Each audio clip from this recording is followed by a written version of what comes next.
Okay, let's just dive right in. If you've ever walked past a bottle of Olaplex or K18, you've probably had two immediate thoughts. First, wow, I've heard this stuff is actual magic. And second, whoa, that is a hefty price tag. So today, we're going to cut through all that noise and figure out if this whole bond repair thing is a real scientific breakthrough or just some really clever marketing. And that's really the big question we're tackling, isn't it? Are you paying for genuine molecular-level repair for your hair, or are you just paying for a super fancy conditioner that comes in a tiny bottle? Let's get into the science of it and find out for real. You know, this quote right here just hits the nail on the head. It perfectly sets the stage for our whole conversation. Think about it. Traditional products, they coat your hair, they make it feel smooth, but they don't do anything about the damage deep down.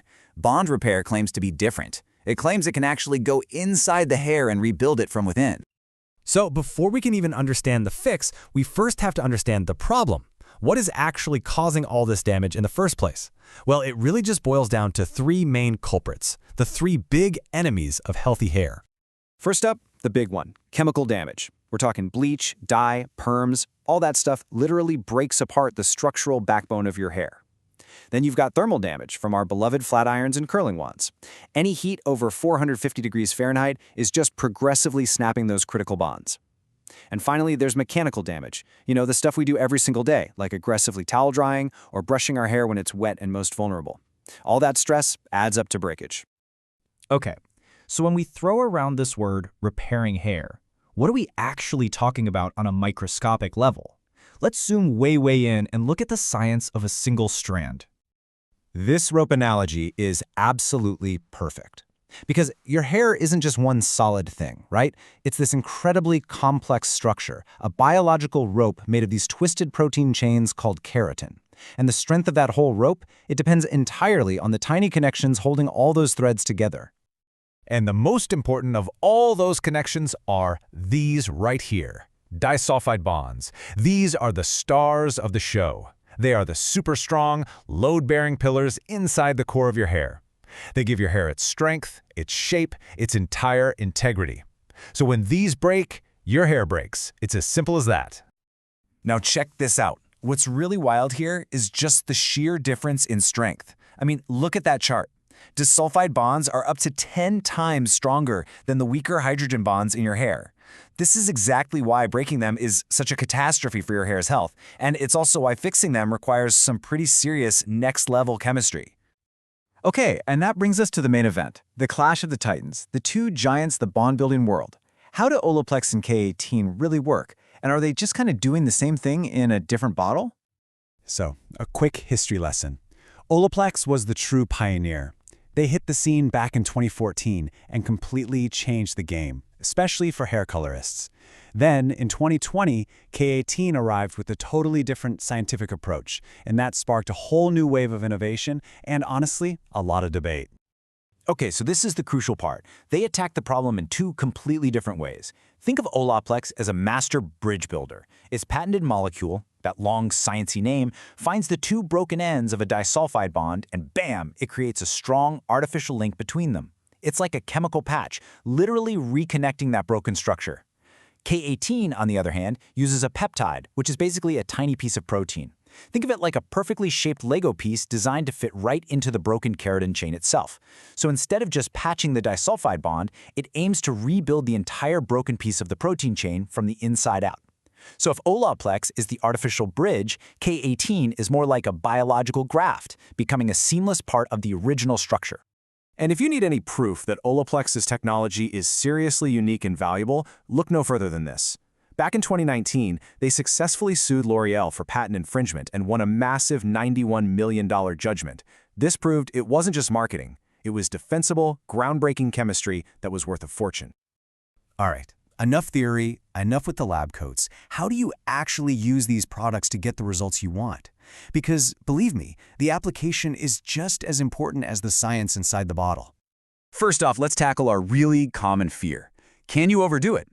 You hear stylists talking about protein overload, where hair gets stiff and brittle. Well, the good news is that both Olaplex and K18 are specifically designed to avoid this. They work on repairing bonds, not just coating the hair with protein, so they don't build up in that same damaging way. So for the classic Olaplex number 3, the key thing to remember is that it's a pre-shampoo treatment. You apply it to damp, unwashed hair, let it sit for at least 10 minutes, honestly, longer is fine, and then you hop in the shower, rinse it all out, and shampoo and condition like you normally would. Now, K18 is the total opposite. It's a leave-in treatment. You shampoo your hair, but, and this is critical, you skip the conditioner. No conditioner at all. Then, on damp, towel-dried hair, you apply the mask, and you wait exactly 4 minutes. Set a timer. That's when the magic happens. After 4 minutes, you're done. Do not rinse it out. You just style as usual. Let's be real for a second. These products are an investment. So what if you want the benefits of bond repair, but, without that premium price tag? Well, the good news is you've got options. The major drugstore brands have absolutely entered the chat. You've got L'Oreal with its citric acid system, Nexus with their Carafix line, Tresemme using proteins, and even the Inky List with a super convenient spray. All of these are way more accessible and can still make a real difference for your hair. But, and this is a big but, here's the catch. This quote from one of the actual scientists who developed Olaplex explains it perfectly. Most of these budget options work on the weaker hydrogen and ionic bonds. They give you a temporary fix that feels great, but it can literally be washed away.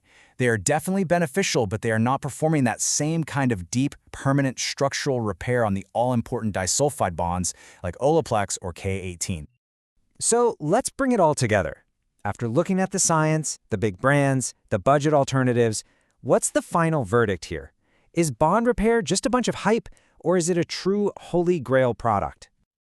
Honestly, this slide says it all. It is absolutely worth it if you have pretty significant damage and you're actually committed to using it consistently. But yeah, it's maybe not for you if your hair is already in great shape or if you're expecting some kind of one-time miracle fix without changing the habits that caused the damage in the first place. And this is the bottom line, folks.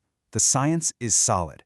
For products that specifically target those super strong disulfide bonds, the repair is real. It's measurable, and it's structural. It is truly chemistry, not just some marketing magic. So here's your takeaway, your action plan. First, be honest with yourself about your level of damage so you can pick the right tool for the job. Second, you have to be consistent. Give it at least a month or two to really see the full effect. And third, this one is so important, you have to protect your hair while you repair it. You can't out-treat ongoing damage. Which leaves us with this one final thought. Now that you understand what's actually happening deep inside each strand of your hair, what's the first, most impactful change you're going to make? Will it be adding a bond builder? Or maybe just turning down the heat on your flat iron? The power is now in your hands.